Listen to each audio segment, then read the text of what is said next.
आइए अब हम लोग इस चैप्टर का समरी को देखते हैं। तो सबसे पहली बात, समरी को आप लोगों को याद नहीं करना है। एक भी ऐसा सेंटेंस नहीं होगा जो आपसे नहीं बनेगा, इसलिए मैंने बोला कि आप लोगों को याद नहीं करना है। आप लोगों को समरी किस प्रकार से कराया जाएगा, तो सबसे पहले आप लोगों को इसी प्रकार से हिंदी दिया जाएगा। देखिए, इस प्रकार से हिंदी मैंने लिख दिया। अब आपको इसका सबसे पहले वर्ड मीनिंग याद करवाएंगे हम क्लास में ही, उसके बाद आपको हम इसका ट्रांसलेट करवाएंगे। एकदम इजी लैंग्वेज में हम हिंदी लिखे हैं, हमको नहीं लगता है कि इससे ज़्यादा कुछ इजी होगा, वो भी 12th क्लास के लिए। अब इससे भी ज़्यादा इजी कर देंगे तब तो इंटर में है आप लोग, तब तो कोई वैल्यू नहीं रहेगा कि इंटर का बच्चा 8-9 का लैंग्वेज लिख रहा है, तो ये दिक्कत हो जाएगा। इसलिए ये आपका इनफ है, ठीक है। अब समझिए आप लोगों को समरी लिखना कैसे है।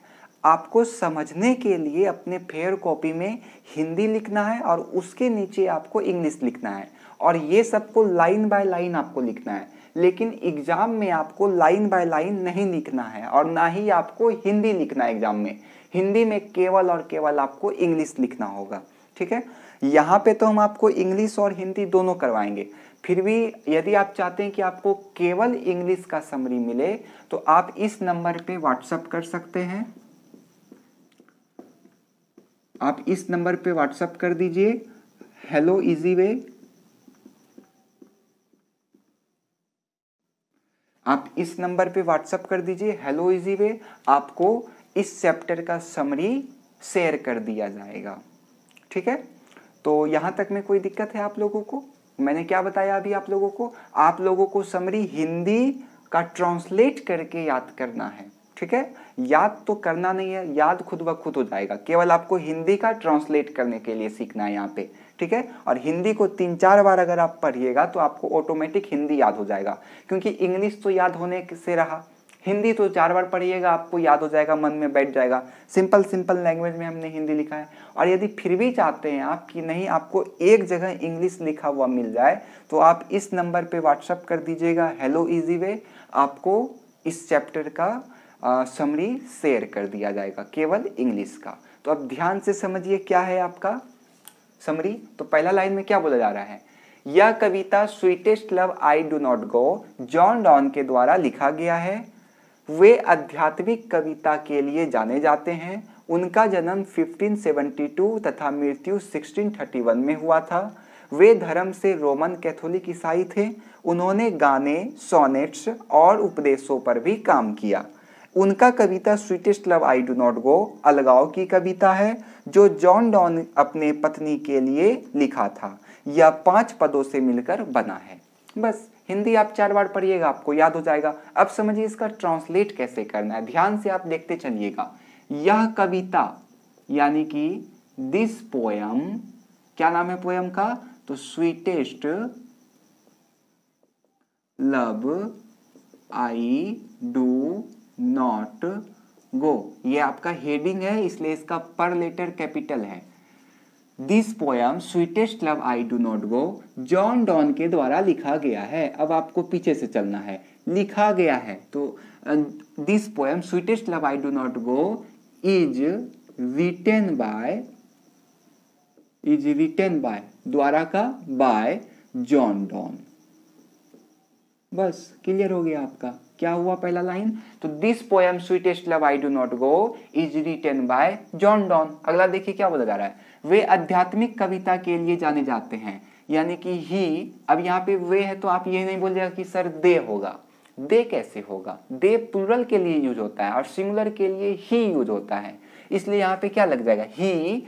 वे आध्यात्मिक कविता के लिए जाने जाते हैं, तो ही, पीछे से चलिए, ही इज, जाने जाते हैं, ही इज वेल नाउ, जाने का क्या हो जाएगा, वेल नाउ के लिए का फॉर आध्यात्मिक कविता, यानी कि मेटाफिजिकल पोएट, मेटाफिजिकल पोएट।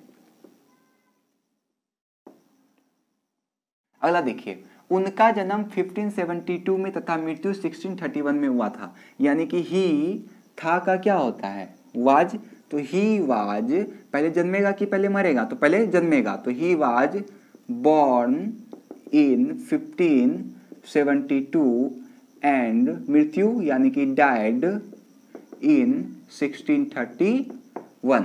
अगला देखिए, वे धर्म से रोमन कैथोलिक ईसाई थे, यानी कि ही वाज किससे, धर्म से रोमन कैथोलिक ईसाई थे, तो ही वाज रोमन कैथोलिक ईसाई, यानी कि ही वाज रोमन कैथोलिक, ईसाई का Christian, he was Roman Catholic Christian bye religion. अगला देखिए, उन्होंने गाने, सोनेट्स और उपदेशों पर भी काम किया, तो यानी कि ही गाने पर भी काम किया, तो भी का क्या हो जाएगा, आल्सो, ही आल्सो, काम करना तो वर्कड, ही आल्सो वर्कड, किस पे, उपदेश, सोनेट्स और गाना, तो ही also works songs, sonnets and उपदेश का क्या होता है, सरमन्स। अगला देखिए, उनका कविता यानी कि हिज पोयम, क्या नाम है, sweetest love I do not go, अलगाव की कविता है, तो his poem sweetest love I do not go is a poem of अलगाव, अलगाव का क्या होता है, separation, is a poem of separation. His poem sweetest love I do not go, sweetest love I do not go is a poem of separation, जो यानी कि विच John Donne, तो विच जॉन डॉन अपनी पत्नी के लिए लिखा था, विच जॉन डॉन लिखा था, यानी कि रोट, के लिए का फॉर, अपनी पत्नी, तो हीज, अपनी हो जाएगा यहाँ पे, तो हीज वाइफ। फिर अगला देखिए क्या बोल रहा है, यह 5 पदों से मिलकर बना है, तो इट इज, यह 5 पदों से मिलकर बना है, तो इट इज बना है, मिलकर बना है, तो it is made up of 5 stanza, of 5 stanza. एक बार फिर से इसको समझिए आप लोग, देखिए, this poem sweetest love I do not go is written by John Donne, he is also known for his metaphysical poem, he was born in 1572 and died 1631, he was Roman Catholic Christian by religion, he also worked songs, sonnets and sermons, his poem Sweetest Love I Do Not Go is a poem of separation which John Donne wrote for his wife, it is made up of 5 stanza। आप लोग अगर इसका screenshot लेना चाहते हैं तो screenshot ले लीजिए।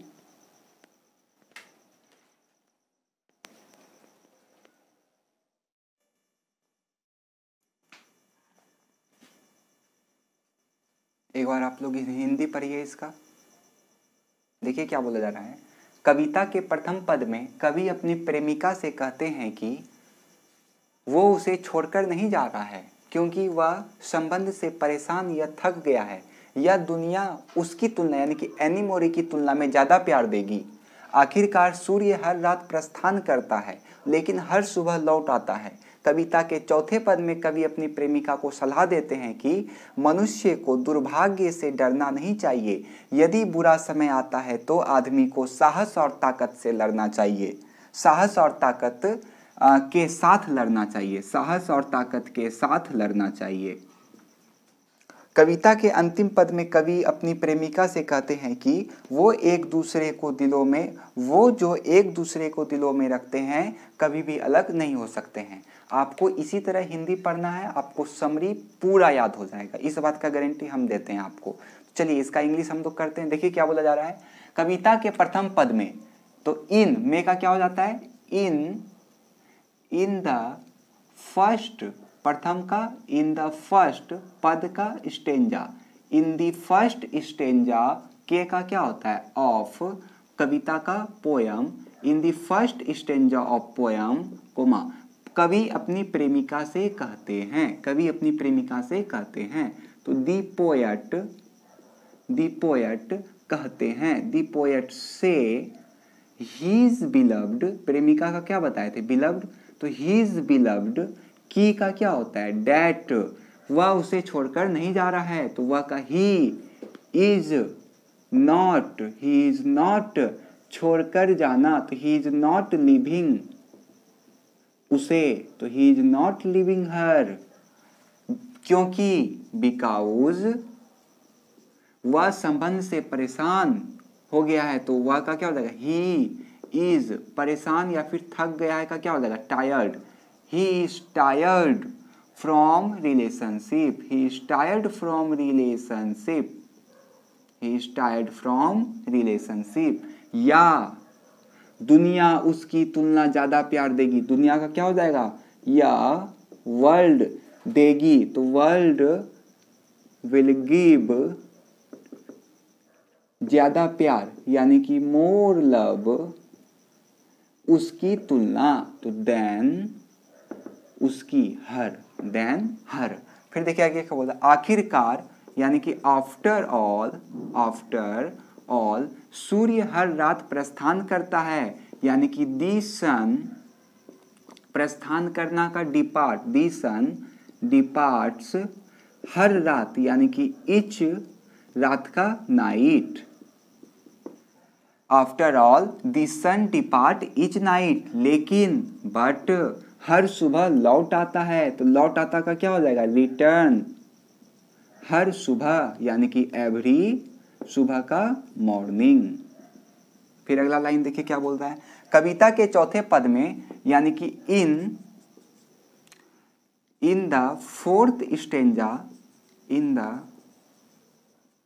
Fourth stanza of poem, comma दीजिए, कवि अपनी प्रेमिका को सलाह देते हैं कि, तो कवि का दी पोएट सलाह देते हैं यानी कि दी पोएट सजेस्टेड अपनी प्रेमिका, तो दी पोएट सजेस्टेड हिज बिलव्ड, की का क्या होता है, डेट। फिर आगे देखिए क्या बोला जा रहा है, मनुष्य दुर्भाग्य से डरना नहीं चाहिए, मनुष्य को दुर्भाग्य से डरना नहीं चाहिए, तो मैन चाहिए का क्या होता है, शुड, तो मैन शुड नॉट, डरना का fear, man should not fear, दुर्भाग्य का होता है बैड फॉर्चून। ठीक है यहां तक में। यदि, तो इफ बुरा समय आता है, यदि बैड टाइम कम, यदि बुरा समय आता है यानी कि इफ बैड टाइम कम, तो आदमी को साहस और ताकत के साथ लड़ना चाहिए, देन आदमी को, मैन लास्ट में क्या है, चाहिए, तो चाहिए का शुड, देन मैन शुड, लड़ना का फाइट, के साथ का विथ, ताकत का स्ट्रेंथ, और का एंड, साहस का कॉरेज।